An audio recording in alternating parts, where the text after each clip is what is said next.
NMR spectroscopy part 12 में आपका स्वागत है। आज हम यूवीआईआर और एएनएमआर स्पेक्ट्रल डाटा के आधार पर किस स्ट्रक्चर का किस तरीके से पता लगाते हैं का अध्ययन करेंगे। साथ यूवीआईआर एंड एएनएमआर स्पेक्ट्रोस्कोपी तकनीक के उपयोग से सरल कार्बनिक यौगिकों के संरचना निर्धारण संबंधित कुछ क्वेश्चंस हैं, उनको हम सोल्व करेंगे।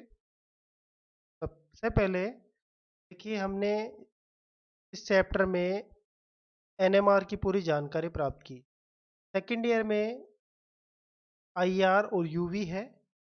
यहाँ पे मैं आपको आईआर के कुछ जो प्रॉब्लम सॉल्यूशन के लिए जो समस्या जो क्वेश्चंस आएगा तो सोल्व करने के लिए कुछ डाटाज की आवश्यकता होती है, वो हमें याद करना होगा। यहाँ पे एक इंट्रोडक्टरी आपको बता देता हूँ। यहाँ पे देखिए, एल्कोहल ओएच स्ट्रेचिंग होती है जो हमें 3300 से लेके 3500 के मध्य प्राप्त होती है, 3400 के मध्य प्राप्त होती है।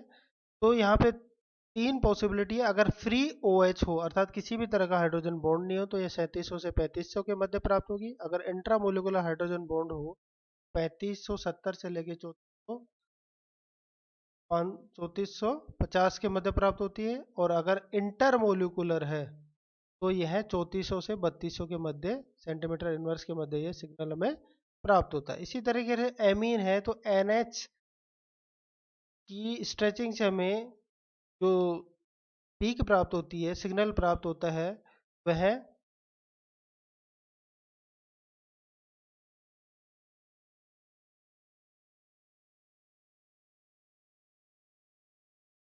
के बारे में देखेंगे। तो इसकी दो पॉसिबिलिटी है। 1 डिग्री हो, अगर 1 डिग्री हो तो ये हमें NH की 2 स्पाइक प्राप्त होंगी, और 2 डिग्री हो तो केवल 1 स्पाइक प्राप्त होगी जो हमें 3500 से लेके 3300 के मध्य प्राप्त होती है।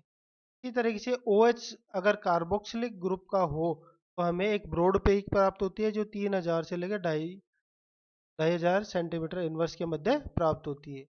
ये एमाइड हो, एमाइड में NH स्ट्रेचिंग की हमें 3500 और 3400 पर दो पीक हमें प्राप्त होती है जो 100 के डिफरेंस पे मिलती है।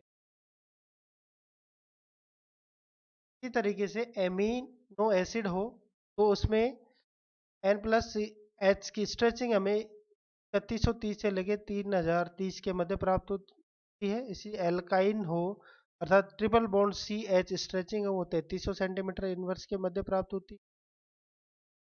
और इसके साथ ही हमें एक फंडामेंटल कैरेक्टरिस्टिक बैंड अगर मिलता है C610 सेंटीमीटर इनवर्स पर तो ये सुनिश्चित हो जाता है कि इसमें ट्रिपल बॉन्ड CH प्रेजेंट है।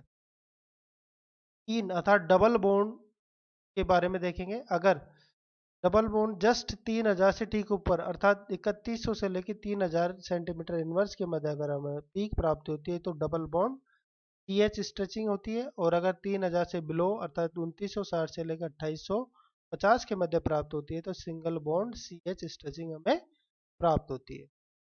एल्डिहाइड COH हो तो यहाँ पे देखिए 2 पीक हमें प्राप्त होती है CH की स्ट्रेचिंग की, एक 2820 से पर और एक 2720 पे due to the Fermi resonance के कारण हमें दो पीक ये स्पेशल है कि एल्डिहाइड में हमेशा CH की स्ट्रेचिंग की दो पीक हमें प्राप्त होती है। अब देखते हैं साइनाइड या आइसोसाइनाइड हो तो हमें देखिए NCOCN अर्थात ट्रिपल बॉन्ड की कंडीशन में अगर एक तरफ नाइट्रोजन है एक तरफ कार्बन है, चाहे वो NC हो या CN हो, तो 2200 से ऊपर प्राप्त होगी और स्ट्रॉन्ग पीक प्राप्त होगी। और अगर 2200 अगर दोनों तरफ कार्बन अर्थात कार्बन ट्रिपल बॉन्ड कार्बन हो तो हमें जो सिग्नल मिलेगा वो 2200 से नीचे मिलेगा और वीक मिलेगा। तो इन दोनों में डिफरेंस कर सकते हैं। अगर 2200 से ऊपर है और स्ट्रॉन्ग पीक, यहाँ पे पॉसिबिलिटी है कि CN हो। और अगर 2200 से नीचे है और वीक पीक है तो इसका मतलब है कि carbon triple bond carbon stretching peak है। और एलीन हो तो यहाँ पे 2000 से लेके 1900 सेंटीमीटर इनवर्स के मध्य में पीक प्राप्त होती है। इसी तरीके से अगर कार्बन डबल बॉन्ड N हो तो हमें प्राप्त होती है ये है 1680 से 1660 के ऊपर स्ट्रॉन्ग पीक, और कार्बन डबल बॉन्ड कार्बन हो तो 1660 से 1640, लेकिन ये वीक होगी तो इसको ऐसे भी समझ सकते हैं। 1660 से अगर ऊपर पीक है और वो स्ट्रॉन्ग है तो पॉसिबिलिटी है सी डबल बॉन्ड एन की, और 1660 से नीचे है और वीक है तो इसमें है वहां पे डबल बॉन्ड सी बॉन्ड की प्रेजेंस। इसी तरीके से कार्बन सिंगल बॉन्ड कार्बन की स्ट्रेचिंग हमें 1300 से लेकर 800 सेंटीमीटर इनवर्स के मध्य प्राप्त होती है, और सी कार्बन सिंगल बॉन्ड कार्बन की इसके साथ में डी फॉर्मेशन की अगर सिग्नल है तो उसका हमें 1485 से 1340 के मध्य पीक प्राप्त होती है। अब लेते हैं कार्बोनिल ग्रुप अर्थात सीओ ग्रुप की पीक जो अलग अलग आएंगी, वो हमें है जो कार्बोनिल ग्रुप है वो हमें 1900 से लेके और 1600 के मध्य पीक देता है। अगर साइक्लोप्रोपेन हो, यहाँ पे साइक्लो 3 कार्बन वाला हो तो सीओ की स्ट्रेचिंग हमें 1855 अर्थात सबसे ज्यादा इसी की प्राप्त होती है। अगर एनहाइड्राइड हो, सीओ की स्ट्रेचिंग में दो पीक हमें प्राप्त होती है, एक 1850 से 1800 के पास, दूसरी 1790 से 1740 के मध्य, दोनों के मध्य 65 सेंटीमीटर इनवर्स का डिफरेंस होता है जो रेजोनेंस फर्मी रेजोनेंस प्राप्त हमें प्राप्त होता है। फॉर्मल्डिहाइड के लिए हमें सीओ की स्ट्रेचिंग 1750 सेंटीमीटर में प्राप्त होती है। इसी तरीके से अगर फॉर्मल्डिहाइड में एक तरफ सी एच थ्री ग्रुप जुड़ जाए तो स्ट्रेचिंग, तो एल्डिहाइड हो तो यहाँ पे 1745 हमें प्राप्त। अगर इस तरीके से ओ, ये तो कॉमन हो गया हमारा सी एच थ्री सी ओ, तो ग्रुप कॉमन हो गया, देखो याद करने के लिए कॉमन है, और यहाँ पे ओ आर ग्रुप जुड़ गया। अब ओ आर ग्रुप पे इलेक्ट्रॉन ऑलरेडी क्या है, डेंस नॉन पेयर इलेक्ट्रॉन है, रेजोनेंस के साथ सीओ बॉन्ड का वीक होगा अर्थात इंक्रीज होगा बॉन्ड कैरेक्टरिस्टिक्स। यहाँ पे सीओ की स्ट्रेचिंग और कम हो जाएगी जो 1735 पे हमें प्राप्त होगी। ओ एच होगा तो ये हमें और भी कम में मिलेगी 1725। और इसी तरीके से अगर कीटोन हो यहाँ पे 1710 पे मिलेगा हमें, और एमाइड हो तो हमें 1690 पे मिलेगा। इसी तरीके से ये है आयन फॉर्म में हो तो हमें यह है सीओ की स्ट्रेचिंग 1600 लेके 1400 से प्राप्त होती है, जो कि दो बैंड हमें मिलेंगे। यहाँ पे देखिए एनओ की स्ट्रेचिंग, एनओ की स्ट्रेचिंग में दो ग्रुप होते हैं, देखिए नाइट्राइटो और नाइट्रो ग्रुप। अगर नाइट्राइटो ग्रुप है तो यहाँ पे हमें दो पीक प्राप्त होंगी जो 1680 से 1650 और 1660 से 1625 सेंटीमीटर इनवर्स के मध्य। इसी तरीके से अगर नाइट्रो ग्रुप है तो यहाँ पे हमें 1620 से 1535 और 1375 से 1275 की दो पीक प्राप्त होती है। यहाँ पे नाइट्राइटो की ज़्यादा पे प्राप्त होगी और नाइट्रो की हमें कम पे प्राप्त होती है। इन व्यूज के आधार पे अर्थात आईआर का हमने देखा, एनएमआर हमने पूरा डिटेल में पढ़ा है, इन वैल्यूज को याद करना है। इसके आधार पे हम देखिए प्रॉब्लम्स को सोल्व करेंगे जो एग्जाम में हमारे लिए महत्वपूर्ण है।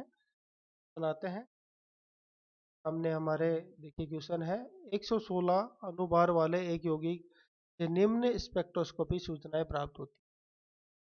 या यूवी हमें मिलती है 283 एनएम और ई मैक्स 200 सॉरी 22 में प्राप्त होता है। आईआर हमें 3000 से 2500 सेंटीमीटर इनवर्स, 1715 सेंटीमीटर इनवर्स जो हमें स्ट्रॉन्ग मिलता है, ये ब्रॉड है, और यहाँ पे 1342 सेंटीमीटर से जो कि एक वीक है। एनएमआर पी एनएमआर हमें मिलता है लेमडा 2.12 सिंगलेट, 3 प्रोटॉन सिंगलेट के मिलते हैं, 2 प्रोटॉन ट्रिपलेट 2.6 पर, 2 प्रोटॉन ट्रिपलेट 2.25 पर, और 1 प्रोटॉन सिंगलेट 10.9 ppm पर हमें प्राप्त होता है। अब इन वैल्यूज के आधार पर हमें कंपाउंड की स्ट्रक्चर की कुछ जानकारियां मिल रही हैं और उसके आधार पर कंपाउंड का पूरा फॉर्मूला निकालना है। सबसे पहले देखते हैं, हमें यूवी की मिलती है, यूवी की लैम्डा मैक्स मिला 283 एनएम, जो कि हमें सीओ की तरह इंडिकेट करता है, अर्थात इसमें सीओ ग्रुप के होने का है, में non bonding to pi star में इलेक्ट्रॉन ट्रांजिशन पाया जाता है। आईआर पे आते हैं। आईआर में देखिए 1715 सेंटीमीटर इनवर्स और स्ट्रॉन्ग हमें बैंड मिलता है, तो इसका सीओ है और जो भी किसका है, कीटो ग्रुप है। देखिए क्या है, ये देखिए ये कीटो ग्रुप 1700 के पास हमें मिल रहा है कीटो ग्रुप के लिए present। और 3000 से 2500 सेंटीमीटर इनवर्स पर ब्रॉड पीक मिलता है, तो जो यह रिप्रेजेंट करता है कि यहाँ पे C double O H group की प्रेजेंट है। C double O H group में ओ एच की स्ट्रेचिंग हमें ब्रॉड प्राप्त होती है, जो 3000 सेंटीमीटर में प्राप्त होती है। तो देखते हैं कि वन प्रोटोन हमें देता है सिग्नल 10.9 पे, एक सिग्नल देता है सिंगलेट के रूप में। तो देखिए 10.9 की संभावनाएं हैं कि डबल ओ एच ग्रुप में वाले एच की है, यहाँ पे पॉसिबिलिटी है ये वाले ग्रुप की। इसी तरीके से 3 प्रोटॉन जो कि हमें देते हैं 2.12 पर सिंगलेट, अर्थात यहाँ पे 3 प्रोटॉन की पॉसिबिलिटी है CH3 ग्रुप। CH3 3 प्रोटॉन है तो सी पॉसिबिलिटी सिंगलेट है, तो इसके आसपास कोई भी टी के साथ में एच नहीं है। ये 2 प्रोटॉन देते हैं ट्रिपलेट में जो 2.6 पे देते हैं, तो 2 प्रोटॉन है अर्थात एक कार्बन पे 2 प्रोटॉन होंगे। S2 ले लिया हमने रेड कलर से, क्योंकि यहाँ पे ट्रिपलेट है इसका मतलब है इसके पास में CH2 ग्रुप ही होगा।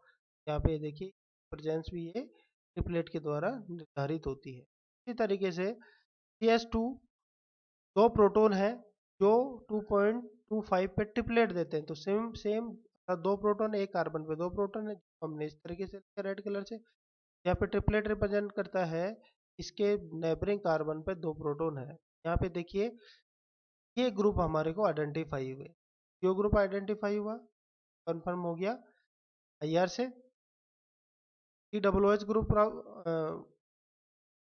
हमें प्राप्त हुआ जो कंफर्म हो गया एचएनएमआर से भी, और हमें एचएनएमआर से हमें प्राप्त हो रहा है कि CH3 ग्रुप है और CH2 ग्रुप है, तो हमें ये ग्रुप प्राप्त होते हैं। हमें क्या कौन से ग्रुप आइडेंटिफाई हुए हैं स्पेक्ट्रा के द्वारा, CO ग्रुप और COOH ग्रुप, CH3 CH2। अब यहाँ पे देखिए क्वेश्चन में दे रखा है 116 अनुभार होगा। हम यहाँ पे देखते हैं कि टैली करके कि जो ग्रुप आइडेंटिफाई किया है क्या ये बिल्कुल आ रहे हैं। देखिए CO का 28 होता है, इसका 45 होता है, इस तरीके से हमने टोटल किया है इनके मोलिकुलर मास अणुभार, तो हमें 116 ही प्राप्त होता है, मैच हो रहा है हमारे क्वेश्चन के साथ। हमारे ये ग्रुप क्या है, बिल्कुल परफेक्ट है। अब इनको पॉसिबिलिटी तरीके की स्ट्रक्चर होगी क्योंकि ये CO है, एक तो सिंगलेट होगा CH3 सिंगलेट के रूप में हमें प्राप्त हो रहा है, तो CH3 सिंगलेट हमें देखिए ये मिलेगा हमें सिंगलेट। फिर हमें CH2 CO जोड़ दिया क्योंकि कीटो ग्रुप है, तो कीटो का CO जोड़ दिया हमने। फिर इसके बाद हम CH2 ग्रुप हमें पीक मिल रही है, तो CH2 जोड़ दिया। हमें देखिए ये ट्रिपलेट मिल रहा है, ये यहाँ पे ट्रिपलेट मिल रहा है और यहाँ पे ये सिंगलेट हमें प्राप्त हो। इस तरीके से इन डाटाओं के आधार पर हमने स्ट्रक्चर आइडेंटिफाई कि हमारे स्ट्रक्चर ये होंगे। दूसरा क्वेश्चन लेते हैं। एक यौगिक का अणु सूत्र क्या है, C3H7NO निम्न स्पेक्ट्रल आंकड़े देता है। से हमें कंपाउंड की स्ट्रक्चर आइडेंटिफाई करनी है। ये यूए देता है 238 nm, ई मैक्स 10,500, IR देता है 3428 सेंटीमीटर, मीडियम 341 से 2857 centimetre inverse, weak 1681 centimetre inverse पे स्ट्रॉन्ग 1452 सेंटीमीटर इनवर्स पे वीक। ये हमारी IR हो गई। और NMR डाटा, NMR में देखिए 1 प्रोटॉन रेट देता है जो 8.13 पे प्राप्त डेल्टा पे प्राप्त होता है। 3 प्रोटॉन सिंगलेट देते हैं 2.78 डेल्टा पे में प्राप्त होता है। और 3 प्रोटॉन सिंगलेट देता है 1.9 ppm पे हमें प्राप्त होता है। सोल्व करेंगे, देखिए सबसे पहले लेते हैं लैम्डा मैक्स यूवी की डाटा हमें 238 nm प्राप्त हुई विद 10,500, अर्थात ई मैक्स कितनी मिले हमें 10,500। अब ये देखिए सीओ में हमें पता है कि लगभग लगभग इस रेंज में आता है। अब चूंकि यहाँ पे ई मैक्स क्या आ रही है, बहुत ज़्यादा आ रही है, तो बहुत ज़्यादा आ रही है तो इसका मतलब है यहाँ की जो कॉन्जुगेटेड में होगा किसके, इलेक्ट्रॉन रिच ग्रुप, अर्थात ऐसे ग्रुप के साथ जुड़ा होगा सीओ जो इलेक्ट्रॉन डोनेटिंग का भी काम करता है, अर्थात सीओ को इलेक्ट्रॉन शेयर करता हो, अपने शेयर करता हो, मैक्स ज्यादा आ रही है। ये दो चीजें इससे हमें क्लियर है, presence of CO with electron rich group like NH.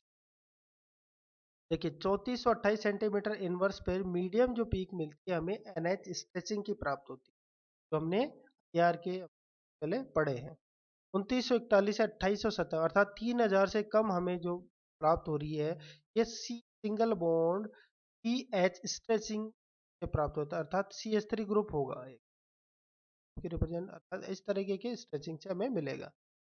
1681 centimetre inverse में एक पीक प्राप्त होती है जो कि स्ट्रोंग है, जो रिप्रेजेंट कर रही है सीओ को, स्ट्रोंग है सीओ को रिप्रेजेंट कर रही है, अर्थात उसका जो कि 1681 है due to the presence of electron donating group, अर्थात एन इलेक्ट्रॉन डोनेटिंग ग्रुप के कारण ये हमें प्राप्त होती है।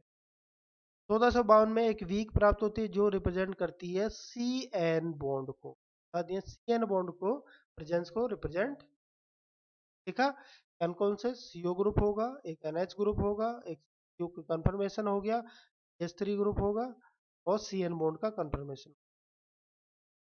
सिनेमा से वन प्रोटॉन सिंगलेट एट 8.13 पे, अर्थात यह एनएच के कारण होगा, एनएच सिंगलेट है 1 डिग्री है इसलिए यहाँ पे 1 स्पाइक दिखेगा। 3 प्रोटॉन सिंगलेट अमेगा अर्थात सी एच थ्री ग्रुप को रिप्रेजेंट करता है, 3 प्रोटॉन सिंगलेट ये भी सी एच थ्री ग्रुप को रिप्रेजेंट करता है। तो हमने स्ट्रक्चरल कंपोनेंट्स कौन कौन से प्राप्त किए, CO N H C H three C H, अर्थात 2 सी एच थ्री ग्रुप हो गए, एन एच हो गया, सीओ को हमने हम किया है। तो हमारा जो देखिए इसका फॉर्मूला देखेंगे क्या होगा, देखो 1 2 3 कार्बन 3 कार्बन है। फिर देखते हैं हाइड्रोजन कितने हो गए, 3 और 3 6 और 1 7, बिल्कुल ओके। नाइट्रोजन कितना है, एक, ओके। ऑक्सीजन एक, अर्थात हमारा फॉर्मूला तो हमने कंपोनेंट्स निकाले स्ट्रक्चर के आधार पर C3H7NO प्राप्त होता है, और क्वेश्चन में C3H7 बिल्कुल हमारा मैच हो रहा है। स्ट्रक्चर की संभावना क्या है, चूंकि ये सिंगलेट सिंगलेट है अर्थात इन दोनों के मध्य कोई रिलेशन नहीं होगा, वो दूर होंगे। ये देखिए CH3 हो गया, ये हमें सिंगलेट और सिंगलेट प्राप्त होगा क्योंकि नेबरिंग कार्बन पे कोई प्रोटॉन नहीं है। और इसी तरीके से CO और NH होगा।